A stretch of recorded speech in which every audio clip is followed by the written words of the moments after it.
Hi everyone. Welcome to doctor విజికే academy.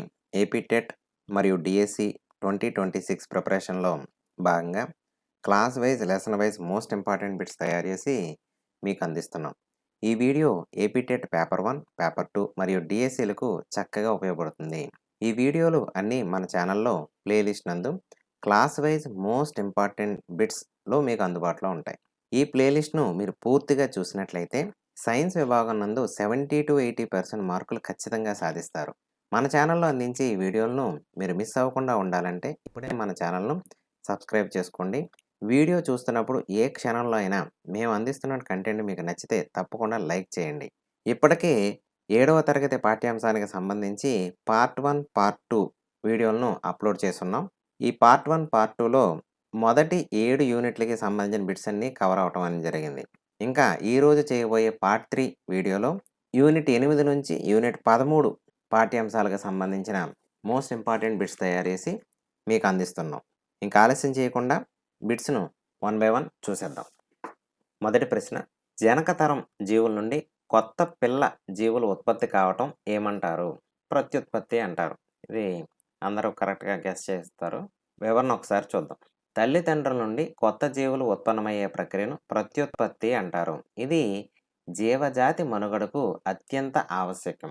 మొక్కల్లో ప్రత్యుత్పత్తి విధులను నిర్వహించే ప్రధాన భాగాలు ఏవి? కింద ఆప్షన్ చూసినట్టయితే మీకు కరెక్ట్ ఆన్సరు పుష్పాలు. మొక్కలలో వేర్లు, కాండాలు మరియు పత్రాలు శాఖీయ భాగాలు కాగా పుష్పాలు ప్రత్యుత్పత్తి భాగాలై లైంగిక ప్రత్యుత్పత్తికి తోడ్పడతాయి.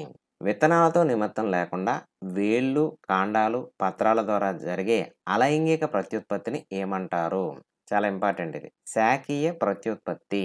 మొక్కలలోని శాఖీయ భాగాలైన వేరు, కాండం, ఆకుల నుండి కొత్త మొక్కలు ఏర్పడటాన్ని శాఖీయ ప్రత్యుత్పత్తి అంటారు.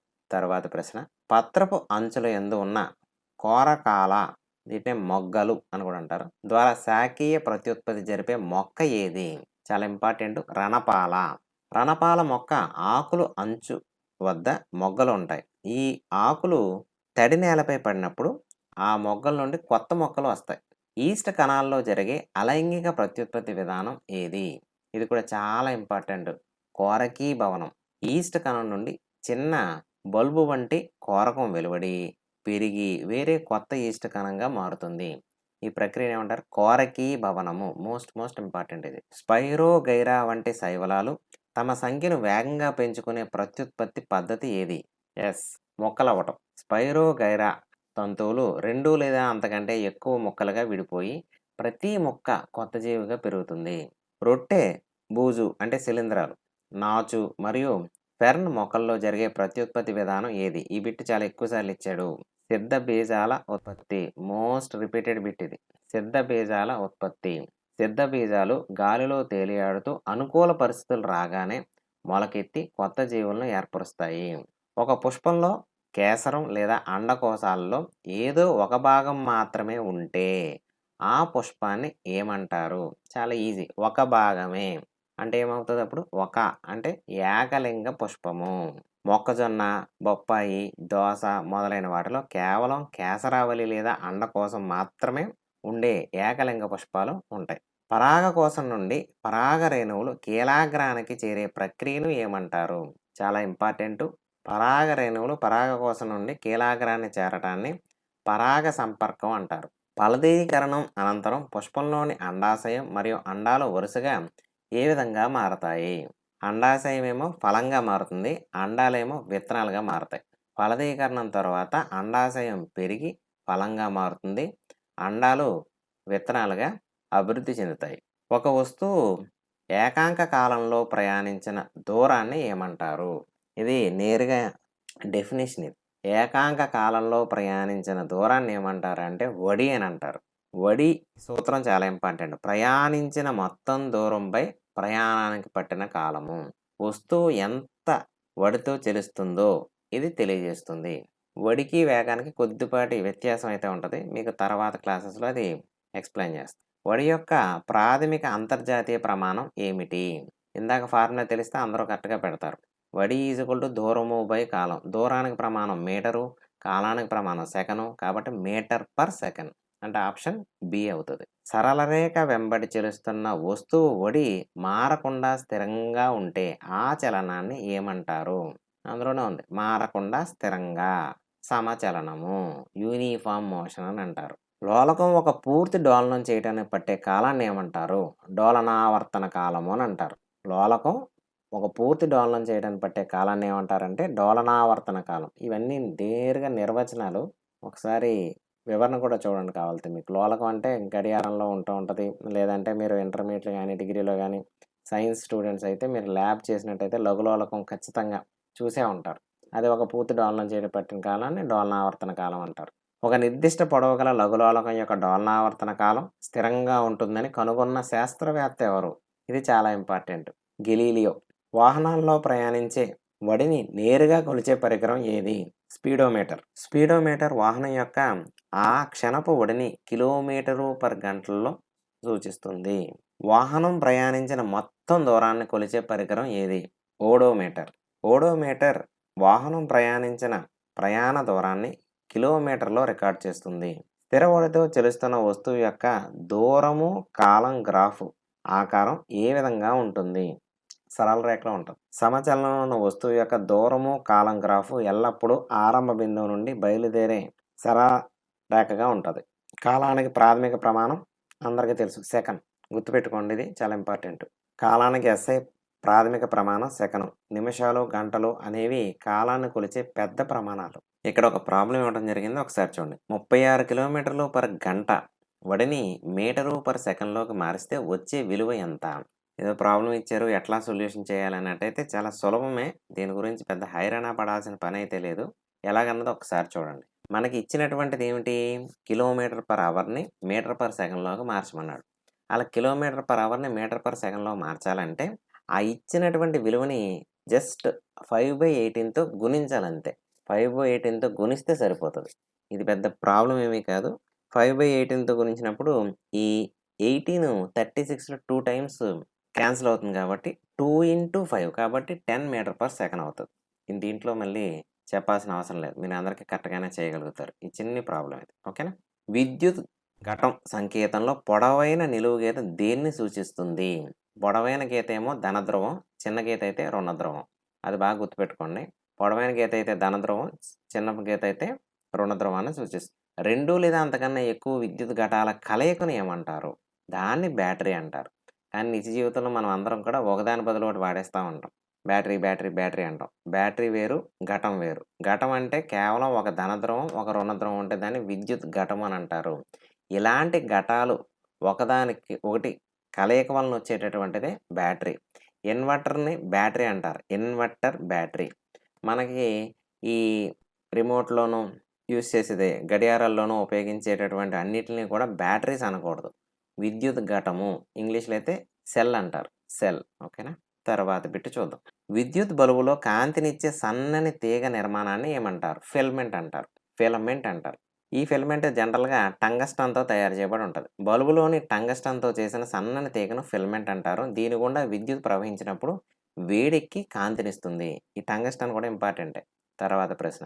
విద్యుత్ ఉష్ణ పరికరాల్లో హీటింగ్ ఎలిమెంట్గా వాడే మిశ్రమ లోహ తీగ ఏది? ఇది చాలా చాలా ఇంపార్టెంట్. నిక్రోమ్ తీగను ఉపయోగిస్తారు. ఎలక్ట్రిక్ హీటర్స్లో, గేజర్స్లో ఉపయోగించేది ఏంటంటే నిక్రోమ్ తీగ. ఇస్త్రీ పెట్టే హీటర్లో అధిక నిరోధం కలిగిన నిక్రోమ్ తీగ చుట్టను ఉపయోగిస్తారు. చాలా ఇంపార్టెంట్ నిక్రోమ్. వలయంలో అధిక విద్యుత్ ప్రవహిస్తున్నప్పుడు వేడెక్కి కరిగిపోయి వలయాన్ని తెంచే రక్షణ పరికరం ఏది? ఫ్యూజ్. ఇది కూడా ఎక్కువగా అడుగుతున్నాడు బిట్లు. ఈవెన్ డిఎస్సి స్కూల్ అసిస్టెంట్లో కూడా ఎక్కువగా అడుగుతాడు. ఆ ఫ్యూజ్ యొక్క లక్షణాలు ఏంటి అని. ఫ్యూజ్లో తక్కువ ద్రవ్యమాన స్థానం ఉన్న తీగ ఉంటుంది. ఇది విద్యుత్ పరికరాలను కాలిపోకుండా కాపాడుతుంది.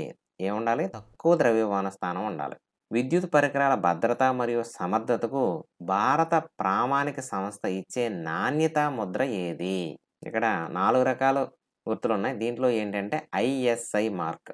ఐఎస్ఐ మార్క్ ఇది ఎవరు అందిస్తారంటే బిఐఎస్ అందించే ఐఎస్ఐ ముద్ర ఉన్న విద్యుత్ సాధనాలు సురక్షితమైనవి మరియు విద్యుత్ వృధాను తగ్గించేవిగా పరిగణిస్తారు.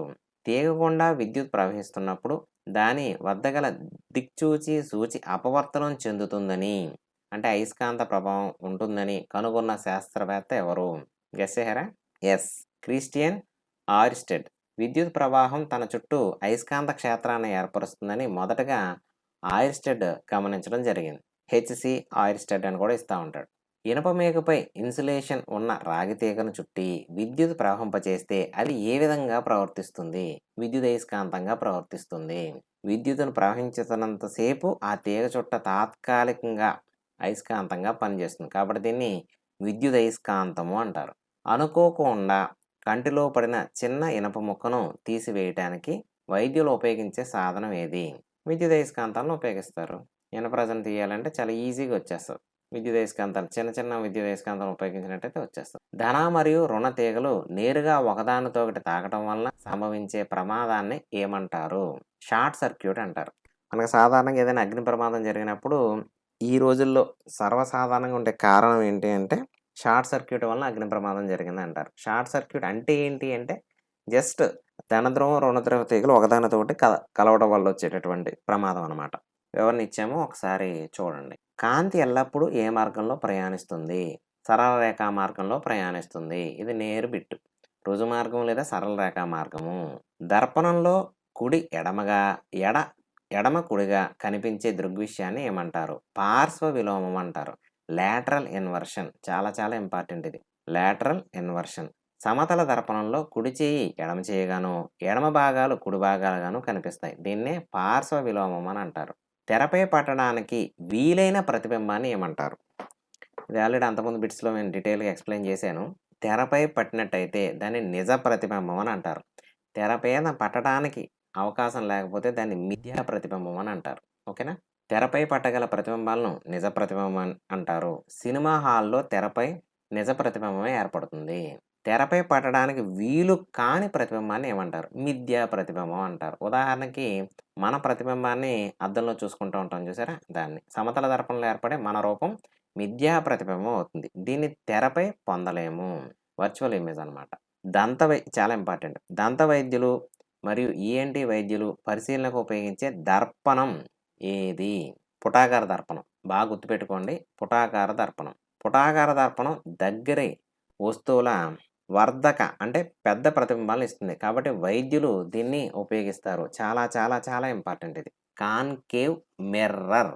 వాహనాలలో వెనక వచ్చే వాహనాలను చూడటానికి వాడే దర్పణం ఏది? కుంభాకార దర్పణము. దర్పణం అనే విషయాన్ని మీకు నొక్కి చెప్తున్నాను, దానికి కారణం ఉంది. తర్వాత చెప్తాను మీకు.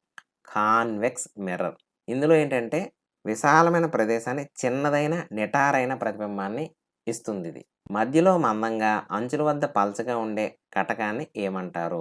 మధ్యలో మందంగా అంచుల వద్ద పలచగా. కటకము అంటే ఇప్పుడు చెప్తాను వినండి. కటకానికి దర్పణానికి తేడా ఏంటంటే కటకం అనే దాంట్లో ఏ విధమైనటువంటి కోటింగ్ అంటే పూత పూయబడి ఉండదు.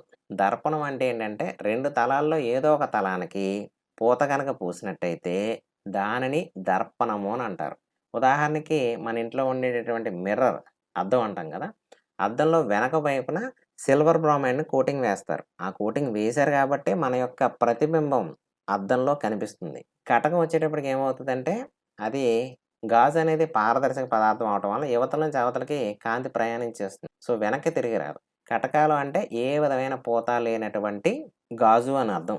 ఇవి కొంచెం వక్రంగా ఉంటాయి. కటకం అంటే ఖచ్చితంగా వక్రంగా ఉండాలి. సమతల గాజు లేదా వక్రంగా ఉన్నటువంటి గాజు ఏదైతే ఉందో దాన్ని మనం కటకాలు అని అంటారు. ఈ వక్రాలు రెండు రకాలుగా ఉండే అవకాశం ఉంది కదా. ఒకటి ఏంటంటే మధ్యలో మందంగాను అంచులు పలచగాను ఉండేది. అటువంటి కటకాలను ఏమంటారంటే కుంభాకార కటకాలు అంటారు. దీనికి రివర్స్ అంటే మధ్యలో పలచగాను అంచుల వద్ద మందంగాను ఉన్నట్టయితే దాన్ని ఏమంటారు అంటే పుటాకార కటకము అని అంటారు. ఐ థింక్ మీ అందరికీ క్లియర్ అయిందని అనుకుంటున్నాను. సో దీన్ని కుంభాకార కటకము, కాన్వెక్స్ లెన్స్ అంటారు. దీనికి ఇంకొక అద్భుతమైన లక్షణం అయితే ఉంది. ఈ కుంభాకార కటకం మీద కనుక సమాంతర కాంతి కిరణాలు కనుక పడినట్టయితే ఆ కాంతి కిరణాలన్నింటినీ కూడా ఒక నిర్దిష్ట బిందువుకు కేంద్రీకరించే లక్షణం ఉంది. అందువల్ల దీన్ని కన్వర్జింగ్ లెన్స్ అని అంటారు. దీని ఫుల్ రివర్స్ కాన్కేవ్, అదే డైవర్జింగ్ లెన్స్ అంటే వికేంద్రీకరిస్తుంది. ఇది కూడా బిట్స్ అడుగుతున్నాడు. 10th క్లాస్ అయితే మోస్ట్ ఆఫ్ ద బిట్స్ దీని మీద వస్తాయి. కుంభాకార కటకం ఏమో కేంద్రీకరిస్తుంది, పుటాకార కటకం ఏమో వికేంద్రీకరిస్తుంది. భూతద్దంలో ఉపయోగించే కటకం ఏది? కుంభాకార కటకం. అంటే మనకి మాగ్నిఫైయింగ్ లెన్స్ అని అంటారు. మాగ్నిఫైయింగ్ లెన్స్‌గా ఉపయోగించేదేంటంటే కుంభాకార కటకము. చిన్న అక్షరాలను పెద్దవిగా చేసి చూడటానికి మాగ్నిఫైయింగ్ గ్లాసెస్ కుంభాకార కటకాన్ని ఉపయోగిస్తారు. సూర్యకాంతిలో ఎన్ని రంగులుంటాయి? అందరికీ తెలిసిది 7 రంగులుంటాయి.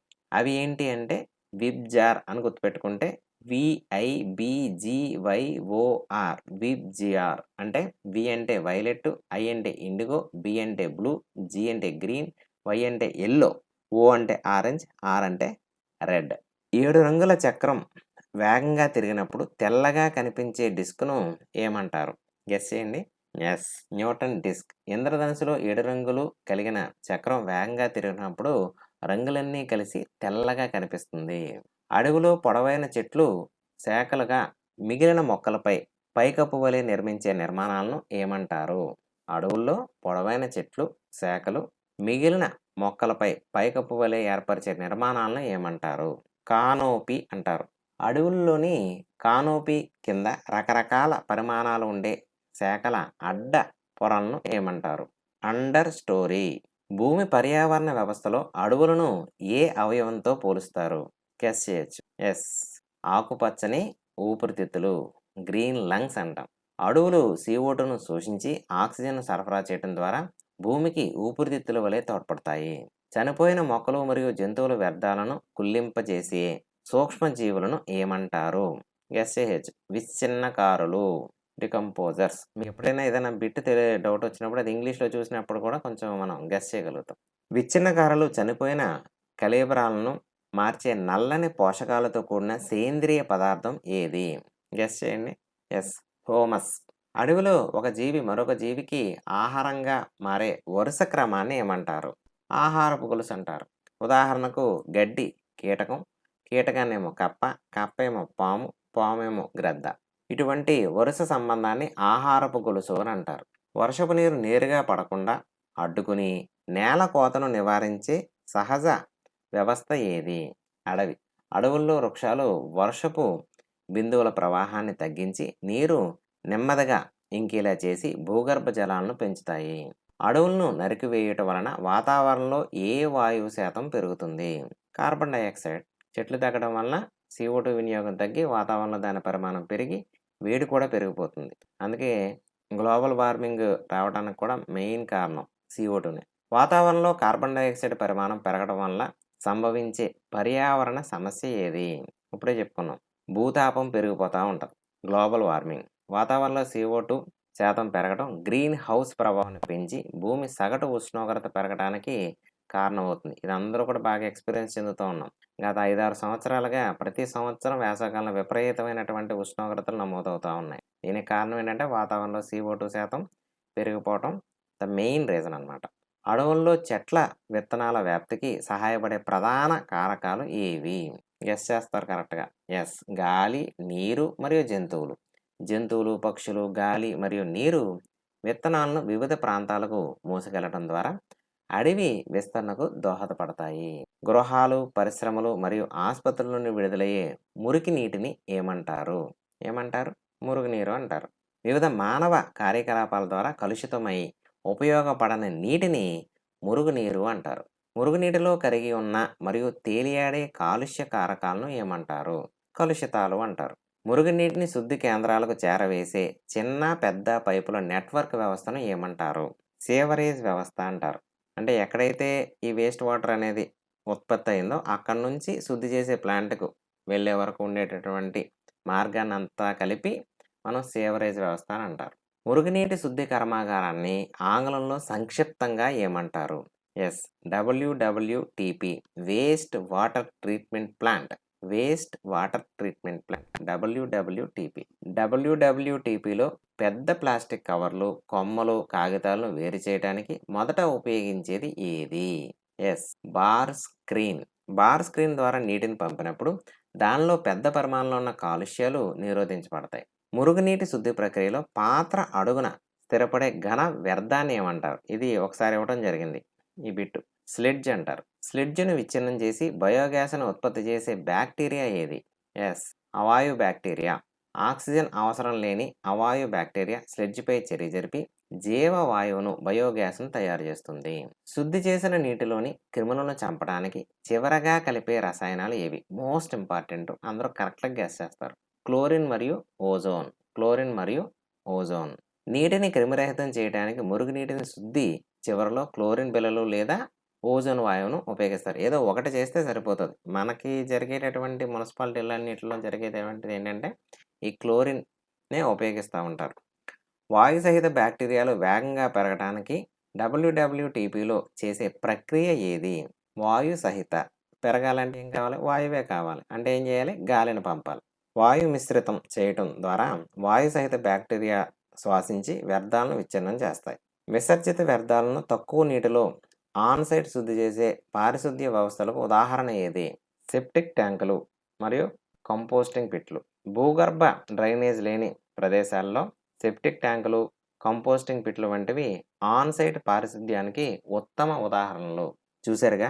ఈ విధంగా టెక్స్ట్ బుక్‌లో ఇవ్వబడిన ప్రతి పాఠ్యాంశం నందు మోస్ట్ ఇంపార్టెంట్ బిట్స్ తయారు చేసి మన ఛానల్‌లో వీడియోస్‌ను అప్‌లోడ్ చేస్తున్నాం. వీటిని మిస్ అవ్వకుండా ఉండాలంటే ఇప్పుడే మన ఛానల్‌ను సబ్స్క్రైబ్ చేసుకోండి. అదేవిధంగా వీడియో నచ్చినట్టయితే ఒక లైక్ చేయండి. ఈ వీడియోను ఏపీ టెట్ లేదా DSC ప్రిపేర్ అయ్యే మీ ఫ్రెండ్స్‌కు తప్పకుండా షేర్ చేయండి. మరి ఒక వీడియోతో మళ్ళీ కలుద్దాం. Keep learning. Good luck.